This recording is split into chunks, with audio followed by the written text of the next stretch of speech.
what you want to get out of career. You mentioned like winning trophies. Do you want to compete in the best leagues, or do you want to earn more money?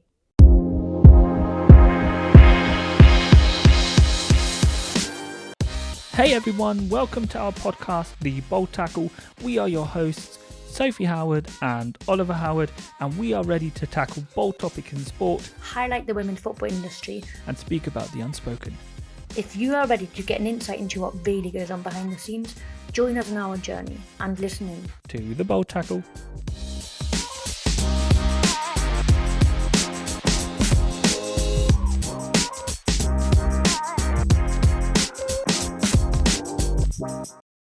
Hi and welcome back to a new episode of our podcast, The Bold Tackle. Hi Soph, how are you? I'm good, thanks. Second episode and we're back to morning recordings. How are you feeling this morning? I really can't complain. I saw family over the weekend, so we had a nice weekend. I love the morning recordings because you're still fresh and energetic. So I'm looking forward to this episode. Good.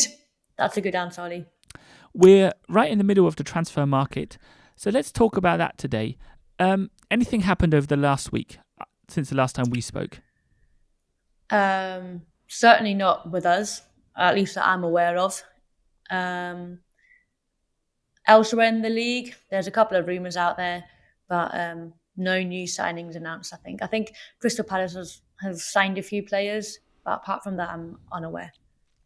Rumours and stories about the transfer market are really a big part of the transfer market. Are you able to fully forget about it when you're in trainings and games and so on? I think I've learned to just ignore them until they're true or not true. There's so many things going around and you just never know where they're actually coming from and how valid these stories are, and also how valid these rumours are. So previously, I think I read a lot into it, but now I'll wait until it's true or not true and kind of just focus on myself, really. Why? Because there was so many wrong information? I feel like it got to a point where every day there were multiple different rumours and you just got to a point where you were like, or any danger of any of them actually being true and also having an impact on us, because most of them, they don't really. So yeah. Was there ever any big rumours about you? I don't think so. No big rumours, no. Which is, I guess, a good thing.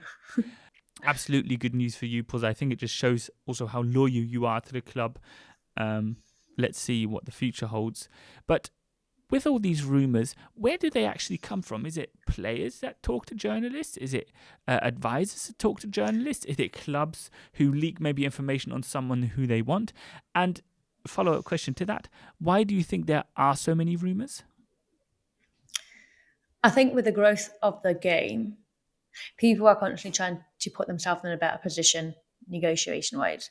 So therefore, I think that's the reason for these rumours. On the other hand, there's obviously journalists and reporters that want to bring out a good headline and want to be the first to spread the news. That's also where these rumours come from. I often think it's mediators, so agents, putting these rumours out or tipping off journalists.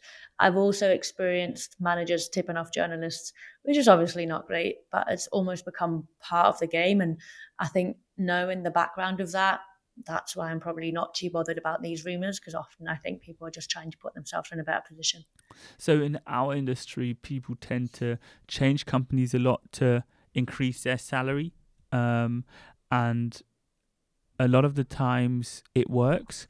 Is that a reason why players in the football industry also change clubs? Or what is the primary aspect of, first of all, these rumours getting out, but also players wanting to move? I think a move can have multiple reasons.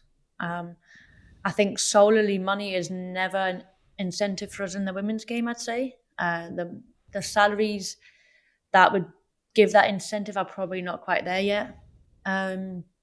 Obviously, it does play a role. In the end, we have to get by somehow. We'd also like to save some for afterwards and build a little bit of a foundation there. Multiple reasons, and I think you can't say it's one rule for everyone. I think it depends on what you want out of, I guess, your career, a move or staying at a club, whether the values of the club align with yours, whether your expectations align, things like that. Money will never, in my opinion, be solely the focus, but it can play a role, certainly. For you, or were you No, just talking generally about players? I think generally, for me, money is never a reason. I think if it ever got to a point where I think our expectations financially went so far apart that I just can't see us getting together, then maybe that would play partially a role, but it certainly would never be a drive to move. And generally, Generally, I think, first of all, money changes people, but also money can attract people. And I think um, it can be a drive, it can play a role, which I think is quite sad. Um, but I think generally also, none of us started playing football because of the money. but looking at the men's industry, don't you think sometimes that has become number one? Seeing Saudi Arabia, seeing the salaries that are paid in the Premier League. Obviously, some players do want to achieve trophies and go to those clubs, but most of the times, those are the clubs that pay the most as well. Don't you think that's become a big, big, big part of it? And don't you think it will become a big part in the women's game should the money increase heavily? Yeah, I think you make an interesting point because you mentioned Saudi Arabia. Clearly, it has already carried over to the women's game because you see a lot of um, female players moving to Saudi Arabia. And correct me, someone reach out and tell me it's different, but why would you go to Saudi Arabia? First and foremost, the money, let's be honest. Um, when you mention the men's game, I think it depends on the stage of the career you're at. I guess what you want to get out of football as well, what you want to get out of career. You mentioned like winning trophies. Do you want to compete in the best leagues or do you want to earn more money? Looking at the women's game, seeing a German league all those years back, seeing it today, seeing the WSL, don't you think money has also played a role here? Obviously, WSL is probably one of the best or the best league for women to play football. But also, don't you think like second, third, fourth level of players also come to the WSL for the money? Where they would probably Uh, play more in the Bundesliga? yeah, absolutely. I think the WSL is attractive for many reasons. And one of them, or the main reason for me, is the strength, the level of the league, how good the league is. But another reason is the investment the WSL gets, and therefore the salaries the clubs can pay. If you compare it with Germany, not all teams are actually full time, and that is still mind blowing. In the WSL, at least, all the teams have to be full time, and rightly so. The fact that it back in the day wasn't that way is quite poor, I think, but that was just the stage the women's game was at. Um, I think when I talk about like making a move or money being the incentive, I'm not talking about like, I guess, a part-time salary and a full-time salary. Obviously, you'd absolutely go towards a full-time salary. But I'm talking about like, say the top clubs competing, then I'd think money only shouldn't be the drive. At what point would money be the primary decision maker for you? If I was really unhappy and I had nothing to keep me at a certain club, and a club came in with a massive financial offer that I know could sort me out for a couple of years following my career and hopefully also help my family out. That's when I would go for the money. But that would have to mean that I'm really, really unhappy where I'm at.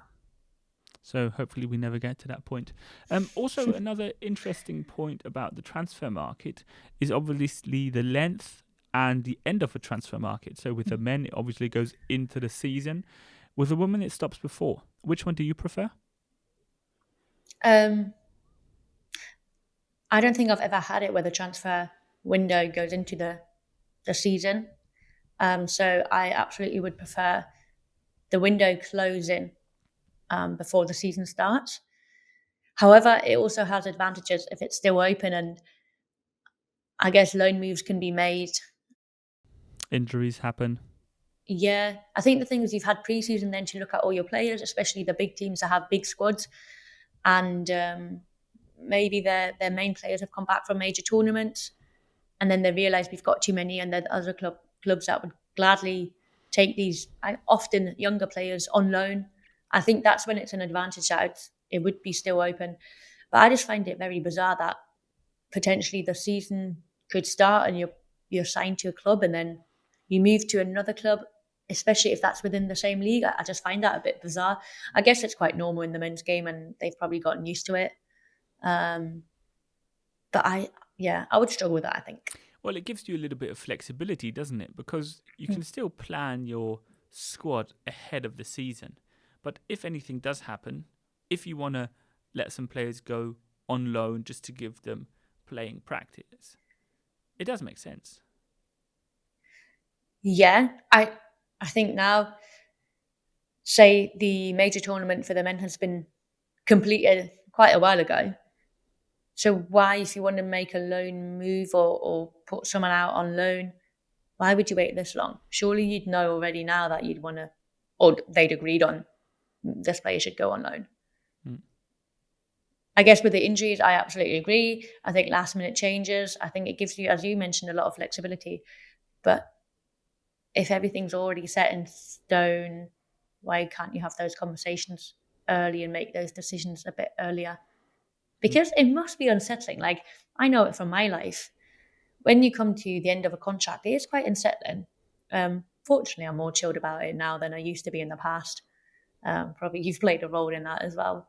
But you could potentially move to a different country. And as much as you know me, like I'm quite open about those things and I've moved many times. So therefore it's not like big anymore, I guess. But it is quite unsettling. So for the men's players as well, like I know we always say they have more money and they're probably set up a bit better, but they often move their whole families as well. Like that must be really unsettling. Yeah, but on the other hand, you played the whole preseason. You started the first match. The coaches get, look, sorry, you're not going to get any playing time or hardly any playing time. But we have the option for you to go to XYZ, and it looks like you'll be playing there more. Anyone would take it. Yeah, if it's kind of in the proximity of your home, because I think especially if you have kids and they're going to school, well, you wouldn't move them out of school. So now it means you live somewhere else where compared to where your family lives, or you travel and you're not used to traveling. I'm not a big fan of commuting, and I don't think any athlete should commute. It puts a massive strain on your body. Especially So not if these it's are in all a different things. country. Different country. Yeah, that wouldn't be great. A ferry every day. But even like the opposite end of the country, like that is not doable. And I also don't think that's sustainable, by the way. I think it's okay for half a season, you'll get through it. And if you really want to make it work, you in particular, but your family will make it work. It's not sustainable though. No, it's not sustainable, but the football career is short anyway. So I think you need to make the best decision for then. And then you, like other big players, have moved continents, left their family at home and said, okay, I'm going to do it. And then we'll see how it goes after 6 months. Either you'll come or I'll come back or we'll move together. I think that's the decisions you need to make because as the football industry is so short, you don't want to be missing out a season and just sitting on the bench if you have the option to go somewhere else. At least that's what I think. Yeah, I agree. I think there's just a lot that comes with that decision. So we're really happy you don't need to make this decision at this point in your career. You're still in pre-season now.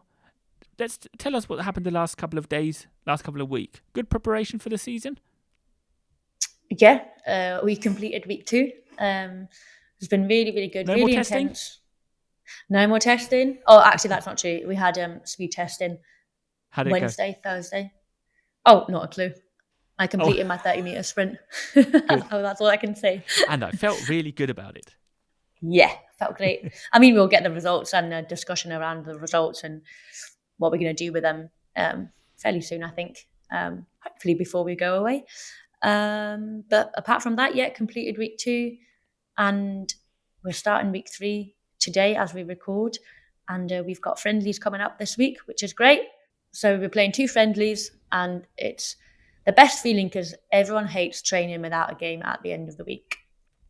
Do you actually play a lot in training, or is it all just practice with ball, off ball, but hardly any playing situations? Oh no, we've started introducing the 11v11 just to get some load before we go into the friendlies. I think it's more from a physical load, so it's not as much of a shock to the system when it comes to games. I have had trainers who do trainers who say we need to play a lot because that's what counts. Do a lot of playing and training, and we've had trainers who say, no, we're not going to do a lot of playing because we want you to be really excited when you go into a match. So you did way more practice and then you played on a Sunday. I see pros for both, but I preferred the playing part. I agree with you. I think there's no right and wrong. I think the Terminator is the quality of coaching in the 11v11 or in the small drills. So there's no right and wrong. I think you have to include both at some point. Just make sure it's fun, I think. So have a great day at pre-season again today. Start off the week 3 strong. Thank you very much for all your insights on the transfer market, because I think that's a very interesting. I read the news on the men's football side every day just to see what happens, even if it's rumours or not, Soph. But you have a great week. Thank you for giving your insights, and I'll see you next week. Thanks from my side, Ollie, for leading this discussion once again. And we hope the listeners enjoy this chat, and we'll be back next week. Bye, everyone.